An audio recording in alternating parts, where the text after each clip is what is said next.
Franguinho sem censura. A resenha esportiva em que a linha é não ter linha. Fala, povo, vocês estão bem? Sejam muito bem-vindos ao Franguinho Sem Censura desse meio de semana. Se você ainda não é inscrito no canal, por favor, se inscreva, compartilhe esse link, comente, curta, faça bastante coisa para muito mais pessoas ficarem sabendo da existência do Franguinho. Ó, essa semana, né, a gente vai agitar o que aconteceu, né, nesse início de semana e projetar o fim de semana também. Tem muita coisa rolando. Eu tô com J. Júnior, Luiz Carlos Quartarolo, Ailton Amalfi, Rodrigo Gini e também com Lito Cavalcante, todos aí prontos e preparados. Então, vamos às manchetes. As manchetes do dia. O Fortaleza é finalista da Copa Sul-Americana, venceu o Corinthians ontem no Ceará por 2-0. Jorge Sampaoli agradece ao Flamengo e cita problemas anteriores à sua chegada. A FIA confirma Andretti na busca da vaga na Fórmula 1 para o próximo ano. Nessa semana, a Federação Internacional de Automobilismo, FIA, concedeu a Andretti, equipe dos Estados Unidos, o direito de entrar na Fórmula 1. Vai ser a 11ª das 10 equipes que disputam o campeonato. Bem, isso em teoria, porque o que vem aí agora é uma disputa intensíssima, provavelmente nos tribunais, para Andretti poder exercer esse direito. Isso porque a Fórmula 1 se divide em dois setores. O setor esportivo, comandado pela FIA, e o setor comercial, comandado pelas equipes e pela Liberty Media. Essa segunda parte não quer um 11º parceiro na hora de dividir o bolo. Eles dizem que as equipes valem muito e que, por isso, não podem ter seu valor contaminado, entre aspas, por equipes que não comprovem que podem agregar muito valor à Fórmula 1. A Andretti é um nome mais do que tradicional como equipe e como família, como clã de pilotos nos Estados Unidos. O patriarca, Mario Andretti, já foi campeão mundial de Fórmula 1. E a equipe traz consigo a General Motors, através da sua marca Cadillac. Ora, o que há por trás disso? Dois fatores. O primeiro, dinheiro. O segundo, poder. Quem de fato manda na Fórmula 1? A FIA, Federação Internacional de Automobilismo, é bom que se diga, ou a Liberty Media e suas equipes? Preparem-se para cenas de emoção, não nas pistas, mas nos tribunais da Comissão Europeia. Debate Franguinho. Um debate bem temperado. Bora começar então essa discussão, distribuir os pratos aqui na mesa do Franguinho. Vamos falar de Campeonato Brasileiro, o Botafogo tá em queda, ainda tem campeonato, porque há pouco tempo a gente dizia que o Botafogo ia nadar de braçada e ia vencer tranquilamente. Demitiu o Bruno Lage. E agora quem será o técnico do Botafogo? Será que o Bragantino pode apavorar o Botafogo ainda nessa reta final de Campeonato Brasileiro? Será que o Palmeiras ainda tem fôlego para isso? Bora começar. Bem-vindo, Jotinha. Há tempo que você não aparecia. Na verdade, mesmo que seja por 5 minutos, sempre a tua ausência é sentida. Tudo bem? Que bom que você está aqui conosco de novo. Bom, para começar esse programa, temos 2 fatos relativamente novos e bastante esperados. O primeiro, no Rio de Janeiro, a queda do técnico Bruno Lage. Dá para chamar de autoqueda, pessoal? Parece que ele provocou essa sua demissão, que para muitos já veio tarde. De qualquer maneira, esperemos que ainda em tempo de manter o Botafogo nessa disputa que parecia, até pouco tempo, bem inclinada para o lado dele. E em São Paulo, o meia-culpa do presidente do Corinthians, do Duílio Monteiro Alves. Ele veio a público e falou que os problemas aconteceram, muitos técnicos foram trocados por causa de decisões que eles tomaram erradas. Não sei por que o plural. As decisões foram tomadas no singular. Eu gostaria de saber de vocês a opinião de cada um desses fatos.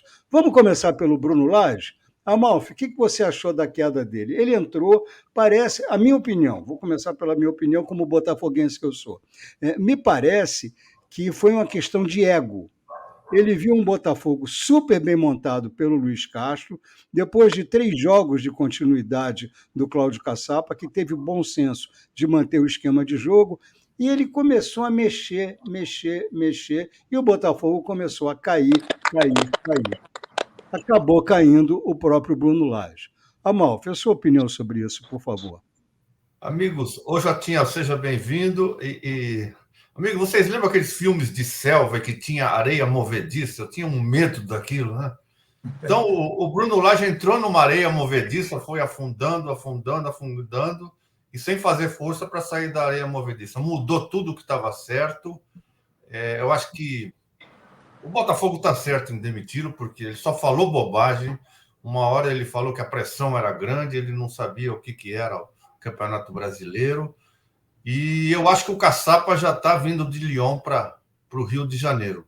Quanto ao Duílio, eu ouvi ontem do nosso Mauro Betting, amigo Mauro Betting, que o Corinthians é a terceira folha de pagamento. Como é que um cara como o Duílio, que é o presidente, faz um planejamento desse, tem a terceira folha de pagamentos, que só perde para o Palmeiras e para o Flamengo, e o time apresenta um futebol horroroso como esse? Então, não é plural, não, como você disse.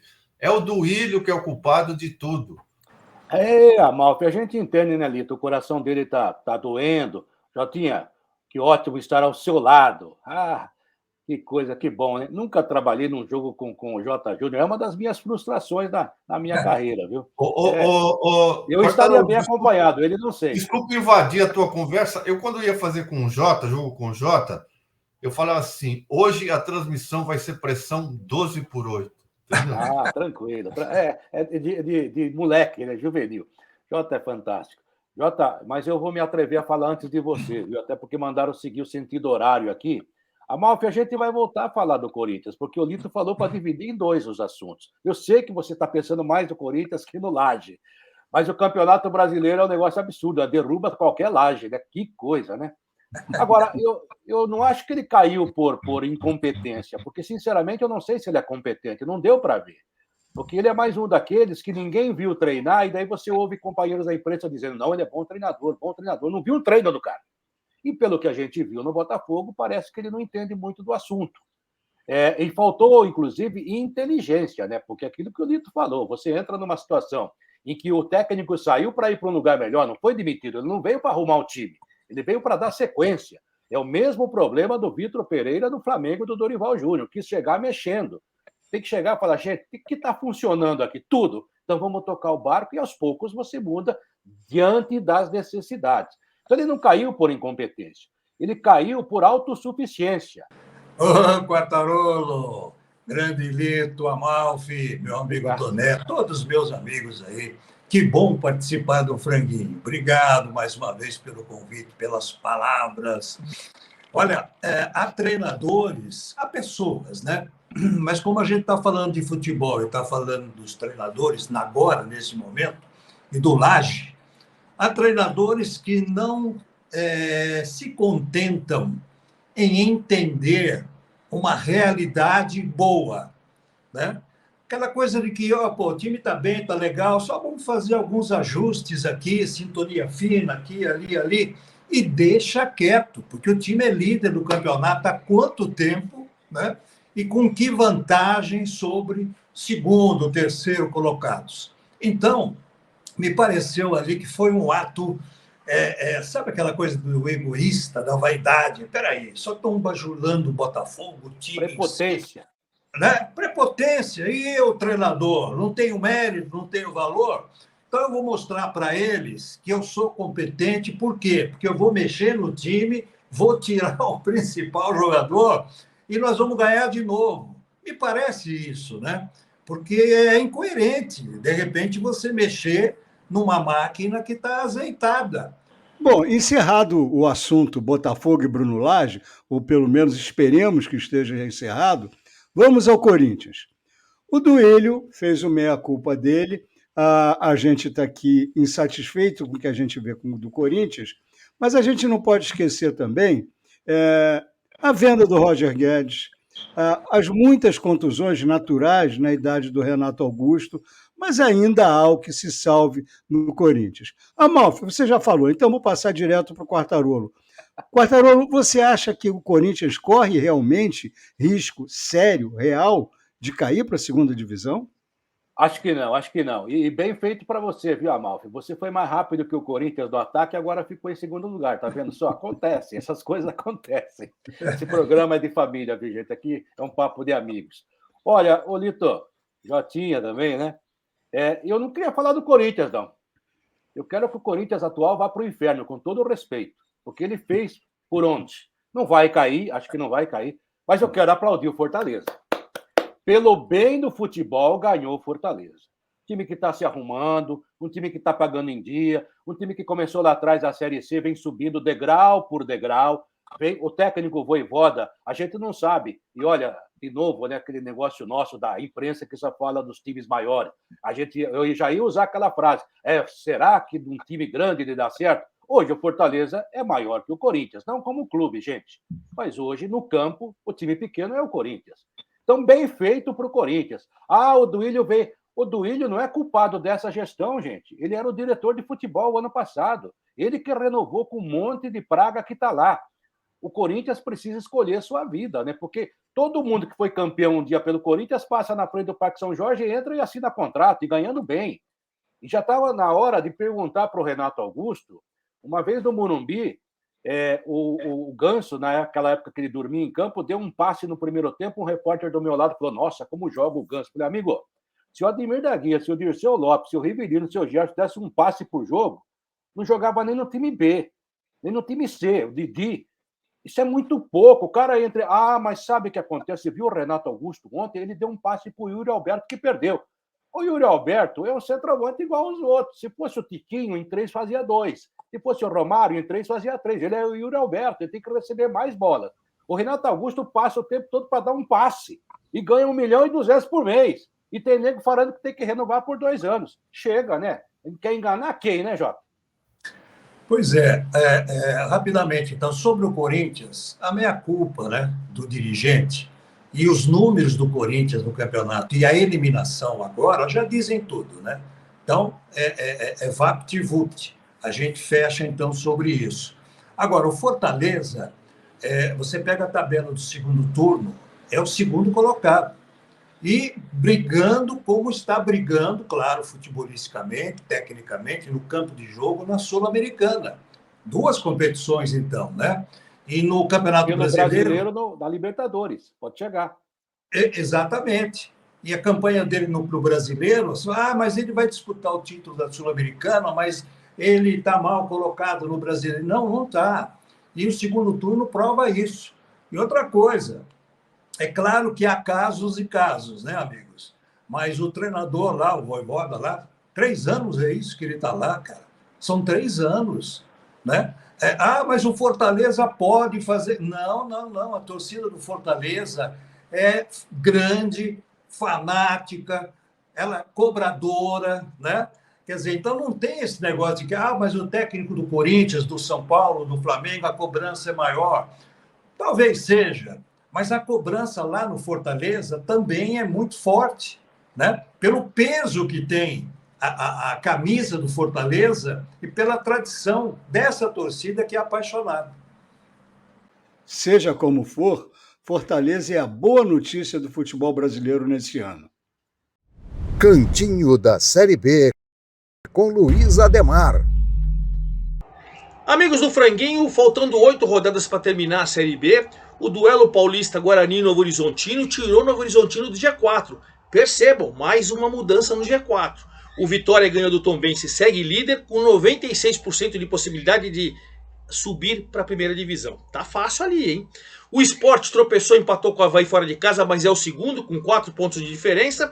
O Juventude venceu mais uma com gol do Alan Ruschel, é o terceiro colocado. E o Guarani, que tinha saído na rodada passada, venceu o Novo Horizontino de virada. O Novo Horizontino fez 1-0 e com o gol do Derek, um dos artilheiros do campeonato, o Guarani virou. Então o Guarani ficou com a vaga do Novo Horizontino no G4, o Novo Horizontino caiu para quinto. Mas o Novo Horizontino tem 51 e o Guarani tem 53. A briga tá boa.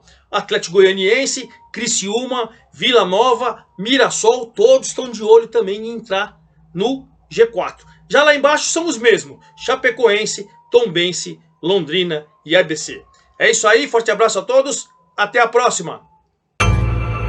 Par ou ímpar? Quem joga mais? Bora de par ou ímpar? Par ou ímpar clássico, né? Porque o Bruno Lage colocou o Tiquinho Soares no banco e deu vaga pro Diego Costa. E aí, mas quem que é melhor? Quem é melhor? Tiquinho ou Diego Costa? Ora, que me perdoe o Bruno Lage, mas Tiquinho Soares aí, absoluto. O Diego Costa, que o Bruno Lage está vendo, ainda pode ser aquele da Premier League, ainda pode ser do futebol da Espanha.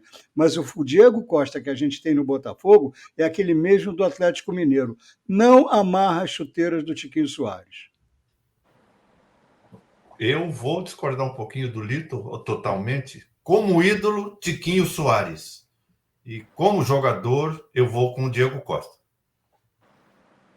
O futebol tem dessas coisas, né, Amalfi? Por exemplo, no Vasco da Gama, Romário e Roberto Dinamite. Claramente o Romário jogou muito mais. Mas no Vasco, o cara é o Roberto. Renato Gaúcho ou Ronaldinho Gaúcho? Ronaldinho Gaúcho nem se fala perto do Renato como jogador de bola. Mas no Grêmio é o Renato Gaúcho. Acho que no Botafogo é o Tiquinho Soares. Tiquinho Soares. O Diego Costa tem a sua história, tem que ser respeitada, evidentemente, né, por tudo que ele já escreveu nesse livro dele de vida como atleta profissional e como jogador. Mas eu sou Tiquinho Soares também. Tomou, Bruno Lage?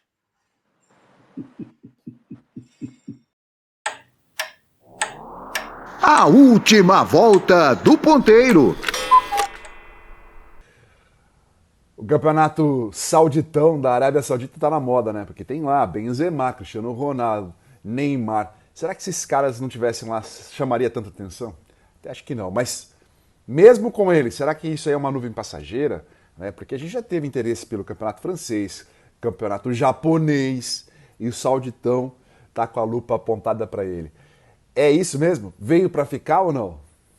Amigos, olha, eu acho que o sauditão é um fogo de palha. Brasileiro gosta de ver brasileiro jogando, né? Porque tem o Neymar, tem o Talisca, o Firmino tá lá, mas acho que é fogo de palha. Tem um especialista aqui, o nosso querido Jota, que trabalhou na Bandeirantes durante muito tempo, e o campeonato italiano as pessoas almoçavam mais tarde para assistir o campeonato italiano. Depois foi a época do campeonato japonês, que também jogava o Dunga, o Careca jogou lá.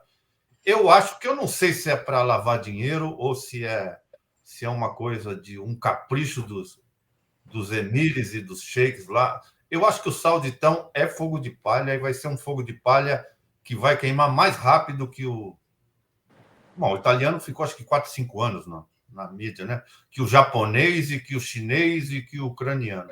Fogo de palha. Eu acho que você foi injusto com o campeonato italiano, que sempre continua sendo um campeonato importante. Hoje já não é tanto mais por causa da Premier League, mas o campeonato italiano... Não pela qualidade, não pela qualidade, mas pelo interesse. O interesse, assim, diminuiu muito no Brasil, né? Porque o brasileiro gosta de ver outro brasileiro jogando, né? E de preferência ganhando. Nós só gostamos de ganhar. Quando perde, e às vezes quando ganha a gente critica e fala que o outro é pior. Todo mundo torcia para o Napoli até o Maradona e o Careca tá ganhando. Depois passou a torcer para o Milan. Depois passou a torcer para o Inter. Igual a Fórmula 1. Né? O cara falava, a Fórmula 1 tá sem graça, porque o brasileiro não tá ganhando. Quando ganhava, eu adoro e até gravo e fico ouvindo o Lito para aprender um pouquinho mais. Agora, a verdade é a seguinte, né? Isso aí é uma tempestade de areia, né? Eu não sei. Eu nunca vi um jogo do Sauditão e nem parei para jogar. A minha única preocupação é que quando o Neymar começou no Santos, ele estava a 1.000, 2.000 por hora. Aí ele foi para o Barcelona e naquele grande time ele foi a 1.500 por hora. Ou seja, ele joga no ritmo do time com quem ele joga. Disputou Champions, foi artilheiro, foi campeão. Aí ele foi para a França, um campeonato menorzinho. Ele começou a jogar menos. Eu acho que ele vai acabar jogando como o Camelo, né? Aí eu não sei. Ele é o principal jogador, a principal referência ainda no Brasil. Está complicado para o Neymar. Agora, sinceramente, eu não paro para ver jogo do Sauditão. Prefiro uma feijoada no Ticarino. Eu estou com o Quartarolo, eu também não vi nenhum ainda e acho que não vou ver, porque eu me conheço. Agora, eu aprendi uma palavra aí, essa palavra está lá desde, mas eu aprendi essa palavra, eu gostei dela. E vou usar agora sobre o Sauditão. É um evento efêmero. Falei bonito ou não? Efêmero. Entendeu? Assim, tá aí, daqui a pouco sai, vai embora. Eu só queria acrescentar, viu, Amalfi, amigos, sobre o campeonato italiano lá nos anos 80, né?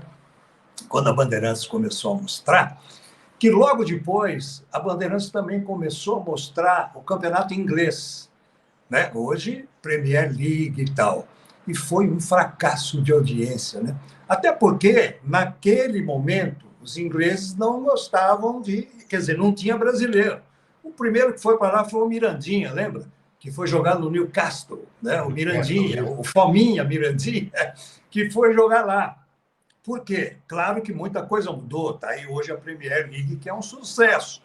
Porque na época do campeonato inglês, vocês sabem disso, lá nos anos 70, 80, né?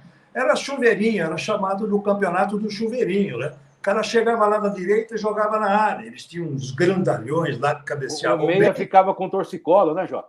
Ficava, sabe? Assim, então, o campeonato inglês, se eu não estou enganado, ficou uma temporada só sendo mostrado pela Band. Então, são tempos, são épocas, né? Mas é sempre bom a gente registrar, né? Em jornal tem uma coisa chamada calhau. Quando cai uma matéria que saiu, o repórter saiu, chegou no local, não tinha assunto, não tinha matéria. Ele liga para a redação e fala, olha, caiu a matéria. Aí o editor fala, põe um calhau. O calhau é um anúncio da própria casa, do próprio jornal, coisa que o gênero está feita para tapar buraco. Isso acontece nas televisões de 24 horas. 24 horas por dia no ar não é pouca coisa. Então precisa de calhau, precisa algo para encher espaço. Eu vejo o Arabão, Sauditão, ou o nome que vocês quiserem, como um calhau da televisão nesse momento. Não devia nem estar falando sobre o assunto, porque a gente não deve falar sobre o que não conhece. Eu não passei de 5 minutos vendo o Arabão. Não consegui. Não tenho o menor interesse. É isso então, galera. Obrigado pela participação de vocês. Se você chegou até o fim desse vídeo, curta, comente, diz o que você achou, compartilhe esse link com mais pessoas. E se você ainda não é inscrito no canal, por favor, se inscreva. Franguinho Sem Censura volta daqui a pouquinho. Por isso é importante você acionar o sininho para receber a notificação que tem vídeo novo chegando. Abraço para você. Tchau! Franguinho Sem Censura, a resenha esportiva em que a linha é não ter linha.